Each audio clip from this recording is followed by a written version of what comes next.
بسم اللہ الرحمن الرحیم۔ نوکری چاہیے تو داڑھی کٹوا دو، ایک سچا واقعہ۔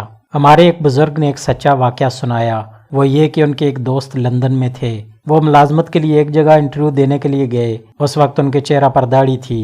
جو شخص انٹرویو لے رہا تھا اس نے کہا کہ داڑھی کے ساتھ یہاں کام کرنا مشکل ہے، اس لیے یہ داڑھی ختم کرنی ہوگی۔ اب یہ بڑے پریشان ہوئے کہ میں اپنی داڑھی ختم کروں یا نہ کروں۔ اس وقت تو وہ واپس چلے آئے اور 2-3 دن تک دوسری جگہوں پر ملازمت تلاش کرتے رہے، لیکن دوسری جگہ ملازمت نہیں ملی، اس لیے پریشان تھے۔ بالآخر انہوں نے فیصلہ کر لیا کہ چلو داڑھی کٹوا دیتے ہیں تاکہ ملازمت مل سکے۔ چنانچہ اس شخص نے داڑھی کٹوا دی اور اسی جگہ ملازمت کے لیے پہنچ گیا۔ جب وہاں پہنچا تو انہوں نے پوچھا کیسے آنا ہوا۔ اس نے جواب دیا کہ آپ نے کہا تھا کہ داڑھی کٹوا دو تو تمہیں ملازمت مل جائے گی، اس لیے میں داڑھی کٹوا آیا ہوں۔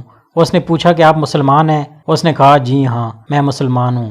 اس نے پوچھا آپ داڑھی کو ضروری سمجھتے تھے یا غیر ضروری؟ اس نے کہا ضروری سمجھتا تھا اور اسی وجہ سے رکھی تھی۔ اس نے کہا جب آپ جانتے تھے کہ یہ اللہ تعالیٰ کا حکم ہے اور اللہ تعالیٰ کے حکم کے تحت داڑھی رکھی تھی، اور اب آپ نے صرف میرے کہنے پر اللہ تعالیٰ کے حکم کو توڑ دیا، اس کا مطلب یہ ہوا کہ آپ اللہ تعالیٰ کے وفادار نہیں، اور جو شخص اپنے رب کا وفادار نہ ہو وہ اپنے افسر کا بھی وفادار نہیں ہو سکتا۔ لہٰذا اب ہم آپ کو ملازمت پر رکھنے سے معذور ہیں۔